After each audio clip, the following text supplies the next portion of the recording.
my journey, to say the least, has been a roller coaster ride. The first phase or first stage of freshly coming out of New Age, it was obviously turbulent. It was very turbulent because it's not just going from one interest to another. You're going from one state of mind to another. You're going from one dimension, so to speak, to another. It's like you're being transmuted or translated over to something else. So that's how it was for me in the first early stages. I had still carried a lot of the things that I had believed in the New Age, about my thoughts creating reality, about manifestation, about different things that I had carried on to my newfound walk with God. I was very spiritual, but I really didn't have a balance, a foundation. I didn't have anything that I had stood on because I was kind of just taking from different things and modalities that resonated with me at the time. It began to be something that was kind of like more of a feeling, like a satisfactory feeling in that moment versus something that was based and rooted on a truth or the truth. So the first stage, I was anxious. I was super duper anxious because I realized now that the blinders were off, I realized how religious I was, and I had turned to, whenever I was in New Age, I was more superstitious, I was more ritualistic, and I was more legalistic based on the practices that I had instilled in my mind through numerology and seeking out signs and things from the universe that would put the puzzle pieces together of my reality, of my existence. That still kind of bled over, and I was walking, as I began my relationship with God, I was very anxious because I thought that, I had to do this to do something right. I had to see this sign to be on the path. I had to do this and do that. I had to keep my vibration high. I had to keep spiritually maintaining myself in order for me to stay connected to God, or in my mind, in New Age, it was being connected to Source. And if I wasn't connected to Source, or if I wasn't just doing that, then that's just what it was. I wasn't connected. And it was and the pressure was put on me to connect myself back to God because I was just disconnected spiritually, which is not the case in the reality of God. We are connected with God. We don't have to spiritually maintain ourselves.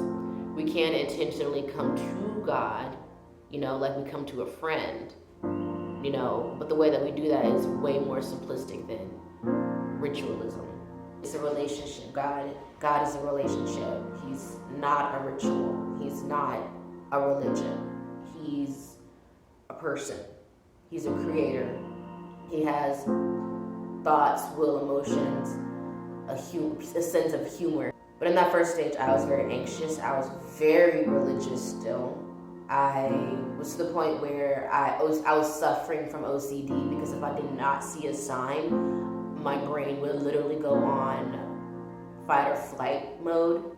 I was anxious to turn left or right on the street because if I did not hear God, then that was it. I was too afraid to even walk with God because I was afraid of stepping on the wrong place. I was afraid of doing something wrong.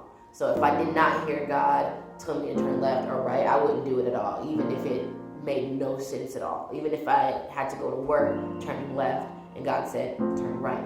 Now, there are moments in life where God will instruct us to do something, but I believe personally by my experiences that if God really wants us to do something by His grace, it will happen. And we won't even notice it until after it's already done. That's just what I've noticed. Whenever God truly wanted me to do something or to know something or to become aware of something, it's only by His grace that actually happened. Like, it takes minimal effort, and that's what humbles my spirit. Like, God has really, He comes through for me and in me, and He just comes through. we do have a free will, and we can make choices. We can make choices. And my choice was to walk with God, but I have brought a lot of mental and that spiritual distortion with me, which God, He can work with. I had suffered OCD from the practice of numerology because it was like withdrawal symptoms. I did not, since I followed numerology and angel numbers and signs all the time, suddenly not doing that anymore triggers something in your brain. Like I had no spiritual upper hand anymore. It was literally walking by faith and not by sight anymore. That's just the brief way I can put it. But honestly, in that first stage also, I think I've actually told this story before. I was terrified of eating food, and I had gone through an eating disorder because I thought that eating food would put me into the flesh. Like, the things that I learned in New Age distorted my view of the Bible to the point where being legalistic means you have to do something for God versus just being for God, you know. And I'm not going to put the entire blame on New Age but I did collect my religiosity. I got my religiosity and I learned it from New Age because I was never raised religious. I never struggled with this type of legalism, OCD, and anxiety up until after I got into New Age and after I got out of it. It's like you don't see it until you get out of something. Like you don't see a toxic relationship until you get out of it. You don't see an abusive community unless you get out of it. That's how it was for me with New Age spirituality. I like to put quotes on there because it's not real spirituality. It's a counterfeit spirituality. There's spiritualism that's involved in it, but at the end of the day, it makes you more self-reliant in the spiritual sense to the point where it's like, you don't have to not be self-reliant, but to the point where you're anxious about everything and you're trying to maintain your spiritual status. Because our spiritual status is that we are saved by grace through faith. By grace, meaning we are already restored, we are already renewed, we are already sanctified, we are already spiritually made whole again and made right with God. We're connected with God. We're at peace with God now. That's what that's what grace is.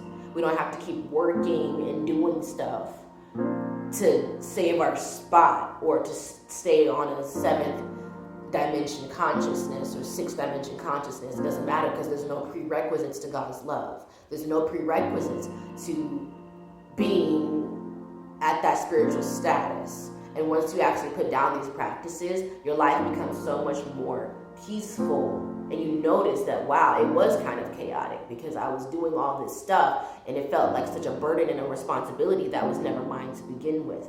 That has already been taken care of by God.